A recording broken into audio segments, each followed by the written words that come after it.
Hello बच्चों, कैसे हो। हिंदी स्टडी विद मी के इस मंच पर आप लोगों का स्वागत है। और आज हम आपके साथ कबीर दास की कुछ बातें साझा करेंगे। कबीर दास, आप जानते हैं, कबीर दास जो हैं वो भक्ति काल के बहुत बड़े कवि माने जाते हैं। भक्ति काल के अंतर्गत आप लोगों को पता है 2 धाराएं हुई थी, निर्गुण और सगुण। तो कबीर दास जी निर्गुण भक्ति काव्य धारा के थे।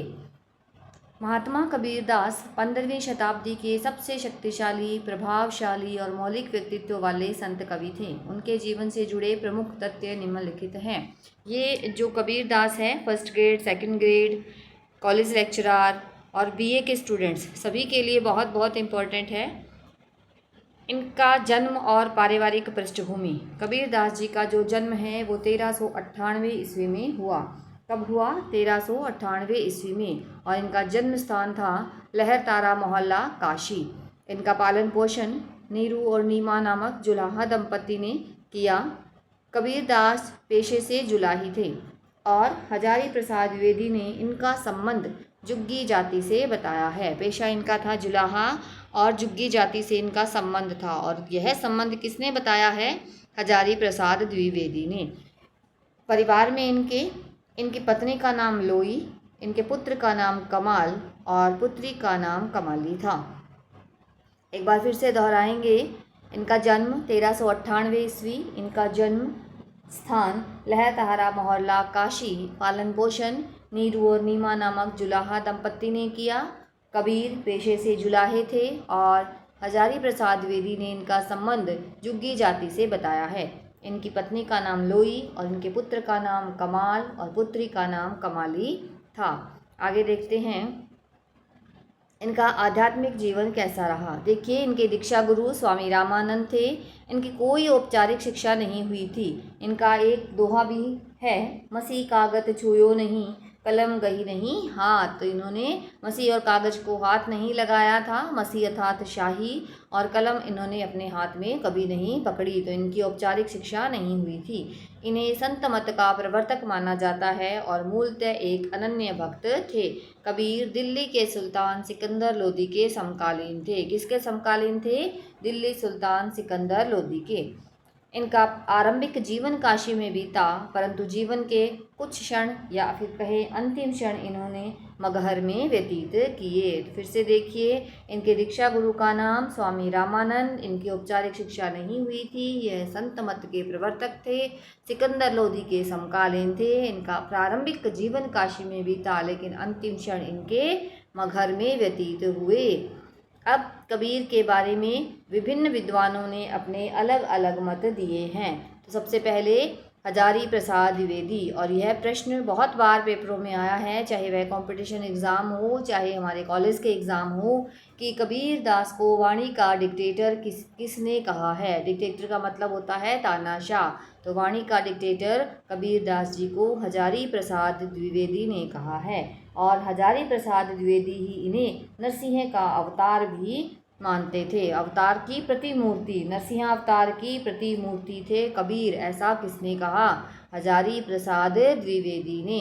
आचार्य शुक्ल ने इनके बारे में लिखा है, इनकी प्रतिभा बड़ी प्रखर थी और इनकी भाषा को पंचमेल खिचड़ी किसने कहा है? श्याम सुंदर दास ने। प्रश्न भी बहुत बार आया हुआ है कि कबीर दास की भाषा को पंचमेल खिचड़ी किसने कहा? श्याम सुंदर दास ने।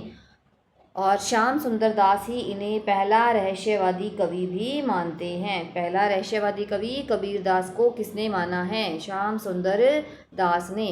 डॉक्टर बच्चन सिंह हैं, इनकी किताब में लिखा हुआ है, कबीर को इन्होंने अस्वीकार के साहस का कवि माना है। अस्वीकार के साहस का कवि कौन है? कबीर दास जी। किसने कहा? बच्चन सिंह ने कहा। एक बार फिर से दोहरा लेते हैं। वाणी का डिक्टेटर हजारी प्रसाद द्विवेदी, नरसिंह अवतार की प्रतिमूर्ति हजारी प्रसाद द्विवेदी। इनकी प्रतिभा बड़ी प्रखर थी, ऐसा किसने कहा? आचार्य शुक्ल ने। कबीर की भाषा को पंचमेल खिचड़ी किसने कहा? श्याम सुंदर दास ने। और श्याम सुंदर दास ने ही इन्हें पहला रहस्यवादी कवि भी माना है। अस्वीकार के साहस का कवि डॉक्टर बच्चन सिंह हैं। फिर है इनके चरित्र की विशेषताएं। हजारी प्रसाद द्विवेदी के अनुसार कबीर में एक तरह की घरफूंक मस्ती, फक्कड़पन और लापरवाही का भाव था। ऐसे भी कह सकते हो कि फकड़ाना प्रवृत्ति थी। यह किसने कहा है? घरफूंक और फकड़ाना, लापरवाही के भाव हजारी प्रसाद द्विवेदी। और श्याम सुंदर ने कहा है कि इन्होंने अपनी उक्तियों पर बाहर से अलंकारों का मुलम्मा नहीं चढ़ाया। मुलम्मा मतलब दिखावा। उनकी अभिव्यक्ति स्वाभाविक थी। ऐसा किसने कहा है? श्याम सुंदर दास ने कहा है। इसके बाद में कबीर का साहित्य। आपको पता है कबीर का साहित्य किस नाम से प्रचलित है? बीजक नाम से। कबीर का साहित्य हमें बीजक में संकलित मिलता है। और ये जो बीजक है ना बच्चों, इसके 3 भाग हैं, साखी, सबद और रमैनी। एक एक करके हम इसे पढ़ेंगे। साखी। साखी शब्द की उत्पत्ति किससे हुई है? संस्कृत के साक्षी शब्द से।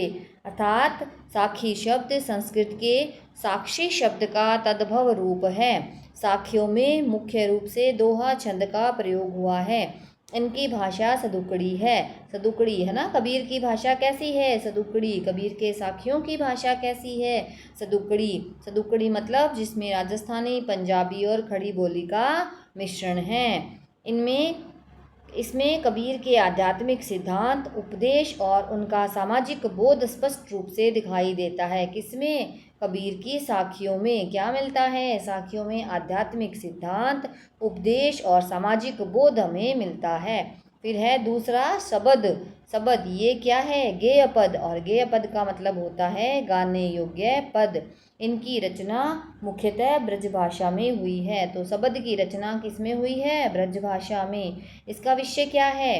कबीर के आध्यात्मिक बोध, रहस्यवादी विचारों का संकलन है। यह पूर्णतः संगीतात्मक और भाव प्रधान है। जब गेय पद हैं तो संगीतात्मक अपने आप ही हो गए हैं वो। उसके बाद में तीसरा जो है भाग बीजक का, वो है रमैनी। रमैनी की व्युत्पत्ति रामायण शब्द से हुई है। मतलब रामायण का अपभ्रंश माना जाता है रमैनी। और रमैनी को ही बच्चों कबीरदास जी की रामायण कहा जाता है। यह भी ब्रज भाषा में रचित गेय पद है और इसमें राम विषयक पदों की प्रधानता है। रमैनी में प्राय 7 चौपाइयों के बाद में एक दोहा रखा गया है। कितनी चौपाइयों के बाद में? 7 चौपाइयों के बाद में। तो ये थे हमारे कबीरदास जी का बीजक और उसके 3 भाग। और एक बात ये आपको और याद रखनी है कि बीजक का संकलन किसने किया? और ये है आपके लिए आज का प्रश्न। तो आप मुझे बताइए कि बीजक का संकलन किसने किया?